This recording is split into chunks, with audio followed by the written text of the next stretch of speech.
From Keene in the Shire, the Liberty Media capital of the world, this is Darrell W. Perry, host of FPP Radio News for Saturday, February 6th, 2016. Silver is trading at $15 per ounce. Gold is valued at $1,174 per ounce. And according to BitcoinAverage.com, the average price of Bitcoin is $381.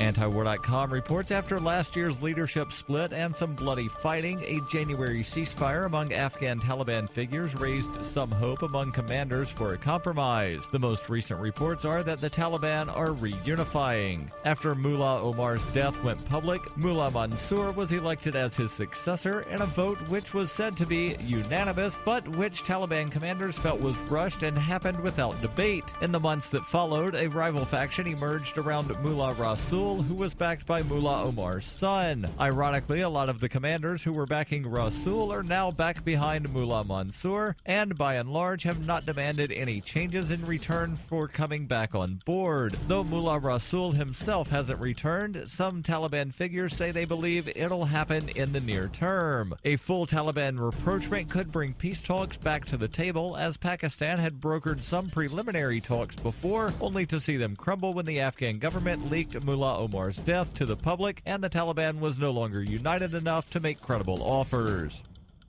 You can support FPP Radio by shopping online. Whether you're looking for precious metals, bitcoins, or books, you'll find that and more at shop.fppradio.com. Every purchase you make from one of my affiliates, like Namecheap and Amazon, at shop.fppradio.com helps fund FPP Radio. That's shop.fppradio.com.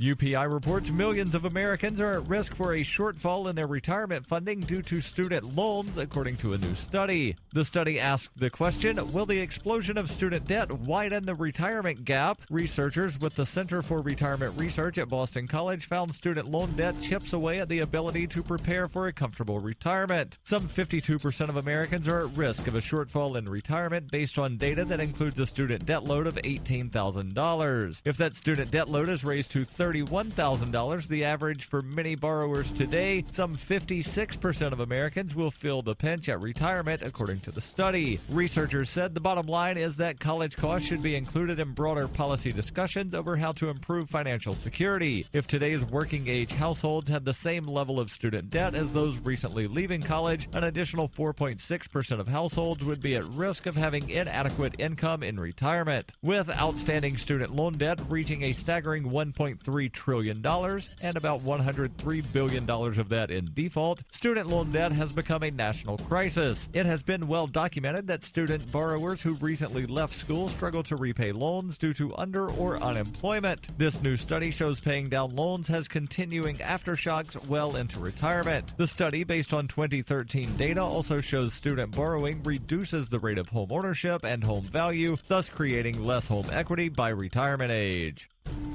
For nearly 40 years, Roberts & Roberts Brokerage has been a trusted source for buying and selling precious metals like gold and silver. They also take Bitcoin for precious metal purchases and have permanently removed the minimum purchase amount for all orders paid in the digital currency. Call Roberts & Roberts today for knowledgeable advice on buying and selling precious metals and a forward-thinking approach to new technologies. 800-874-9760 or visit online at rrbi.co.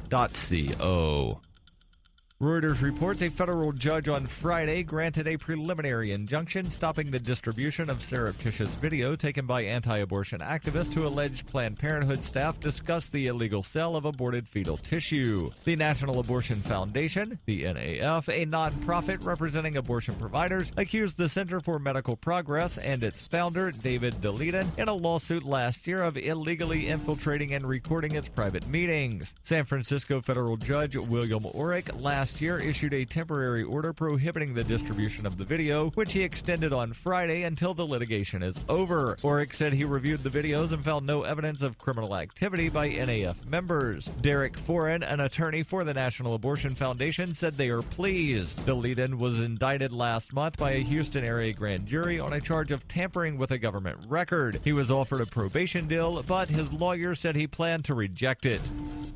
This has been FPP Radio News, online at fppradio.com.